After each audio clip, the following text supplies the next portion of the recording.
table sur deux choses. Première chose, c'est quoi? C'est qu'il faudrait qu'il y ait la transparence, la consolidation de la dette, il faut que ça soit très clair. Mais également, il faudrait aussi la solvabilité aussi. Oui. Il faudrait que l'État du Sénégal soit en mesure justement de dire qu'il est capable de rembourser la dette. Donc, d'où, n'est-ce pas, la restructuration. Et pour l'instant, le Sénégal est capable. La question ne se pose pas. Le problème, c'est dans la mesure où on a pu anticiper, ça veut dire que on a relativement les reins solides. Nous sommes sortis de cette...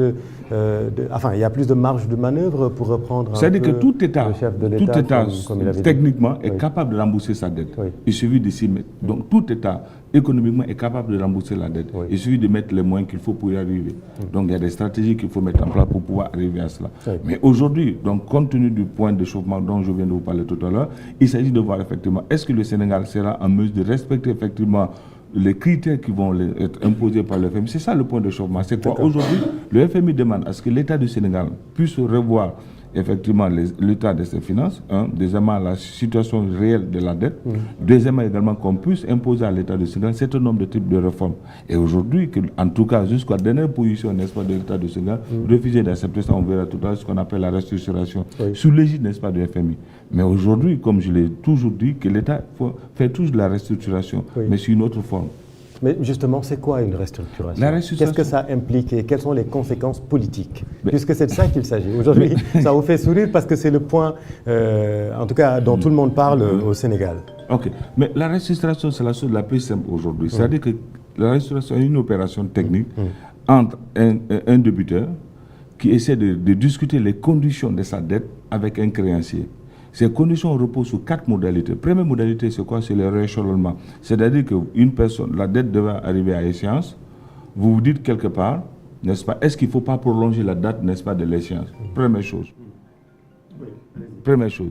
Deuxième chose, c'est ce qu'on appelle la réduction, n'est-ce pas, du taux d'intérêt. Donc, le taux d'intérêt qui doit être payé.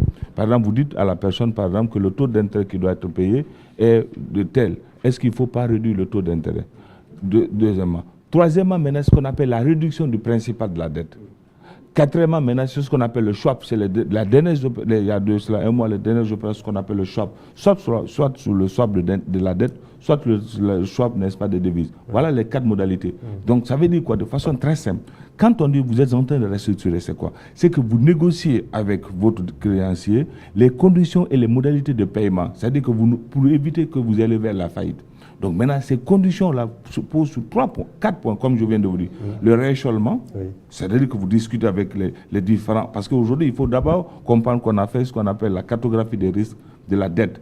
On sait exactement, aujourd'hui, les services financiers du ministère ont à peu près une idée du montant de la dette en devises, soit en dollars, justement, c'est pourquoi on a... de la dernière opération d'anticipation, on connaît le montant de la dette en euros, on connaît aujourd'hui le montant de la dette en CFA.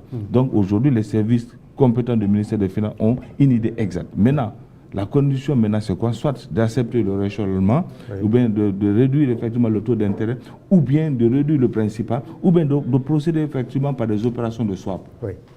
Pour le dire en langage béotien, en langage simple, la restructuration, c'est bien ou c'est pas bien? Bon, en langage simple, ça dépend. C'est-à-dire qu'aujourd'hui, c'est qu'il faut éviter, parce qu'il faudrait que je vous précise... Mais en fait, vous les économistes, vous compliquez un peu les choses aussi. Non, on ne complique pas. Ma question est très simple pour le grand public, parce que j'ai fait exprès de la poser comme ça. Voilà, exactement. Peut-être pour vous expliquer mieux, c'est-à-dire que si on restructure sur la base, sur l'égide de l'État du Sénégal, ça ne pose pas de problème. Donc ça veut dire que c'est bien?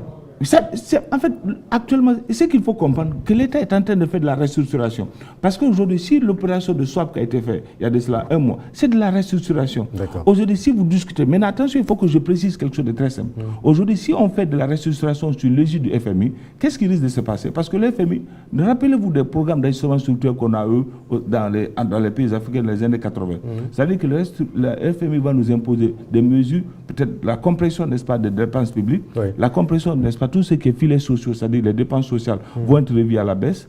Maintenant, tout ce qui est investissement va être revu à la baisse. Mais tout ce qui est subvention aussi lié au gaz, à l'électricité, tout ça va être revu à la baisse. Donc, ça veut dire que ce qu'il faut faire ici, si on veut faire de la restructuration, c'est l'usine de l'État du Sénégal qui décide des modalités pratiques pour éviter ce qu'on appelle, qu'on retourne effectivement ce qu'on appelle, généralement, ce que nous appelons en économie, le cycle classique effectivement du FMI. C'est quoi le cycle classique? C'est-à-dire qu'aujourd'hui, vous avez des problèmes financiers, vous faites appel au FMI, il fait des réformes, Et la première réforme, c'est quoi? C'est l'austérité. Quand il fait l'austérité, c'est quoi? Ils font baisser effectivement ce qu'on appelle l'investissement.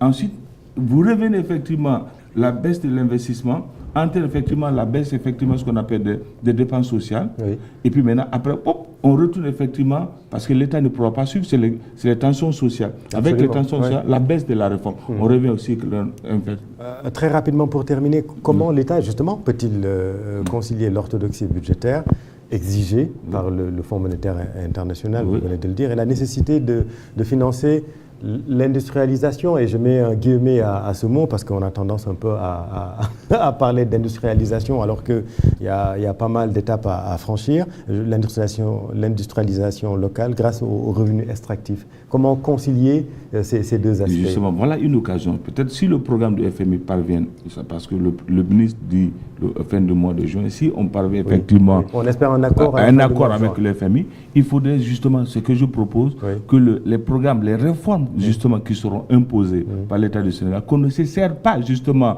du FMI comme étant un tremplin pour asseoir effectivement, pour équilibrer nos budgets, mais que ce soit un élément, n'est-ce pas, qui nous permet, n'est-ce pas, d'aller vers la restructuration de nos finances publiques, mais également vers des programmes structurants qui nous permettraient maintenant de sortir, n'est-ce pas, de ce cycle infernal, n'est-ce pas, du FMI, qui est là toujours comme la prêté de dernière ressources, pour nous permettre, n'est-ce pas, d'aller vers le bouclage, n'est-ce pas, de nos finances publiques. Maintenant, que ce soit des réformes rigoureuses qui sont en train de que l'on continue sur ces réformes-là, pour que les recherches générées, n'est-ce pas, que nous aurons, pourquoi pas faire des fonds de péréquation. Moi, je l'ai proposé dans des articles, par exemple, comme prendre des fonds de péréquation liés effectivement au gaz, effectivement, n'est-ce pas, au phosphore, les indexer effectivement peut-être un pourcentage, n'est-ce pas, vers ce qu'on appelle la recherche et développement, effectivement, ou bien vers le processus d'industrialisation. Maintenant, qu'on ne dessert pas les réformes qui sont là. Lorsque les fonds seront là, qu'on ne rentre pas effectivement dans ce qu'on appelle cette spirale de dépenses non contrôlée, cette spirale des investissements non contrôlés, sinon on va encore revenir effectivement à l'étape initiale dans laquelle, n'est-ce pas, on est en train de s'en sortir comme ça. On va encore, peut-être le cycle de la dette va revenir encore. Merci beaucoup, Dr Souleymane Keita. C'était important de faire le point sur la restructuration ou pas restructuration concernant donc l'économie et la dette du Sénégal. Merci beaucoup. On vous laisse filer en cours. Voilà, merci beaucoup. Vous allez directement en cours. Merci beaucoup, Adja. 8h24, la suite du programme. Merci. Effectivement, merci beaucoup à M. Keita qui était là avec nous pour nous parler d'économie, pour mieux comprendre actuellement ce qui se passe avec FMI mi nga xamantene mi ngi fi waaj a ñëw. Donc amis internautes, toujours dans la matinale de Even Prod Media que vous suivez en direct. Donc voilà, dañuy daal di wëyal rek xam naa léegi ni le reste de l'équipe va venir. Je vois Lal Rassoul qui est toute belle, qui est là, et comme je le disais tout à l'heure aussi, on va parler de sport avec notre invité Mamadou Diallo, moom aussi mi ngi fii nii. On va parler de foot, on va parler de sport. 12e gaynde aussi dina ñëw su kanamee ci plateau bi pour mettre un peu d'ambiance et autres. Pape Cheikh aussi qui va revenir tout à l'heure avec nous, ak ñoom ki nga xamante ne moom mooy Fat Bintou Ndour aussi, toujours dans le sport. Tey moom on y va à fond, donc avec la complicité de Régis suñu mënee dem ñëwaat léegi nii rek pour la suite. À tout de suite.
8h18 yéen a ngi ci la matinale sur Evenprod Média toute l'équipe avec nous ñu nar a yeggali donc sunu matinale tey jii comme ni ngeen ko gisee bu ngeen gisee Adja Astou ni mu solo tey ngeen war a xam ni dinañu waxtaan bu baax ci sport ci football ndax xam ngeen ni mooy actualité bi tey démb président de la République Bassirou Diomaye Faye recevoir na ca Palais ba les U17 et U15 defal leen lu rëy comme ni ko président Abdou Diouf daan waxee ku def lu rëy am lu rëy donc ñoom